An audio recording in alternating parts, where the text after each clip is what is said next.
welcome again.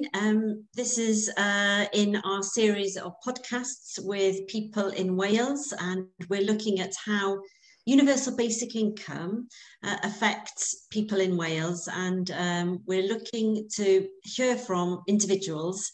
And in this podcast, we've got Emma Sandry. Emma, great to have you with us. Welcome, croeso. Just tell us a little bit about yourself or what you do, or whatever you'd like to share. Yeah, thanks for having me, Jane. So my name's Emma Sandry. I'm one of the councillors in Llanedin and Pentwyn in Cardiff with the Welsh Lib Dems. And basically my situation currently is that I lost my job before the pandemic, and since then have not been able to secure alternative employment. Okay, thank you. I'm sorry to hear that. And what were you doing before you lost your job? What was your role? I was working as a manager in the third sector. Okay, yeah, thank you. Okay, thank you. So tell us a little bit about how you got to hear about UBI and what you think about it, and what difference it could make to you or to people you know or your community.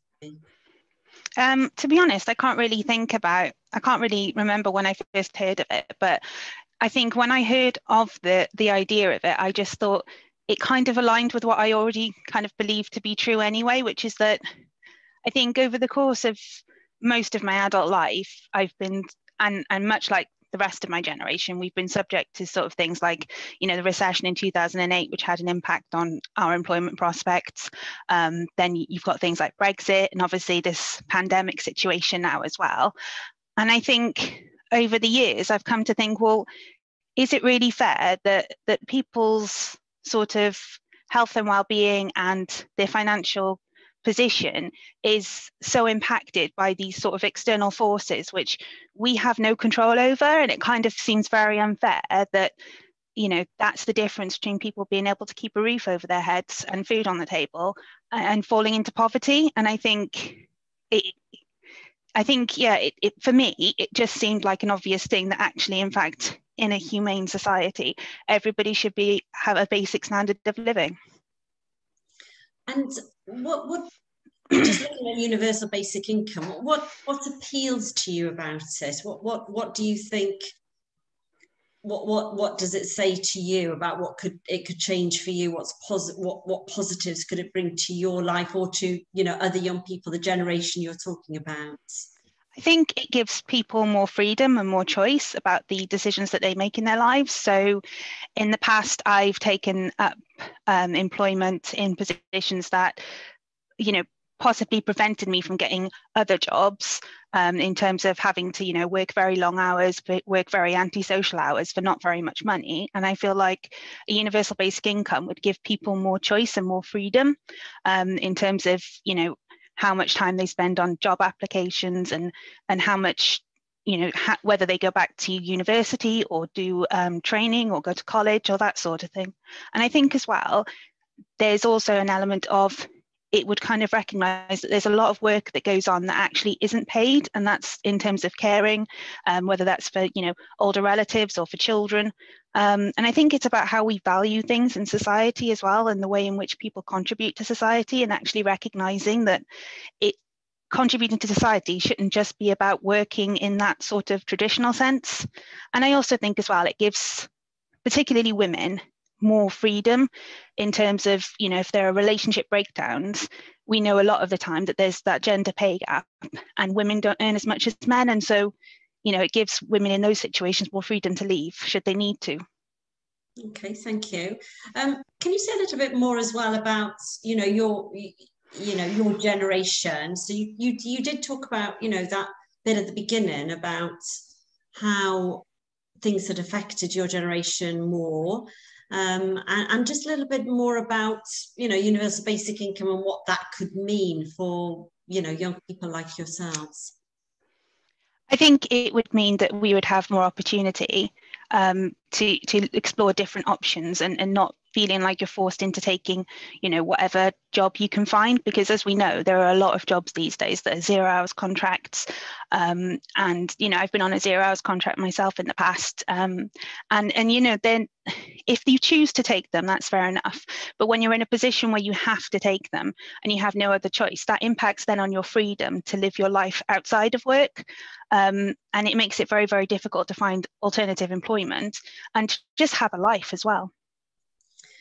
So a couple more questions. We are, you and I both live in Wales and we're coming to the Senedd elections. What do you think UBI could mean for Wales and its future, or a vision for Wales? What are your thoughts around that? I think it would be a great thing for Wales to do and to be seen to lead on. We know from other countries that have tried it, such as Finland, that it improves people's health and well-being, and at the same time more people end up going into work as a result. And I think that really demonstrates that if you give people more choice and more freedom, they don't just sit back and do nothing with their lives. People want to do something with their life, but at the moment, especially with the economic conditions that we're living in and have been living in for the past sort of 10 plus years, people really don't have those choices that they should have in order to make decisions that impact their daily life. And for me, it's a core liberal principle in terms of giving people the freedom to make those choices. And do you encounter people who think it's a mad idea? Do you talk about it? Are there people that you hear don't like it or think it's bonkers? I mean, what do you say to them? What sort of discussions do you have with people? And what are the arguments? What do you feel is not good about UBI, or that we need to think differently about?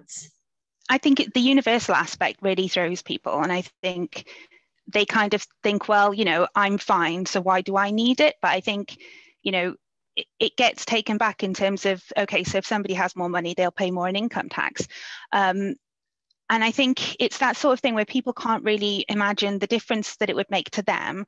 So it's hard for them to appreciate the difference it could make to other people. And I think as well, there's this idea that, people would become work shy and, they would just sit around doing nothing. And I think, I understand people's almost concerns in that regard, but to an extent, it's like, well, if that's what people choose to do, that's what people choose to do. But I don't fundamentally believe that most people want to do that with their lives. And people who do that, there are people who do that already. But the idea that people can have, fully fledged lives in that sort of environment isn't true. And so I think, there's a lot of judgment around it and a lot of lack of understanding, I think, in terms of the benefits. And the fact that it is something that has been proven to work and can work. And a final question from me. You represent a community. You're living in a community and representing a community. Would UBI make a difference to people that that are in your community that you represent? And what would that be?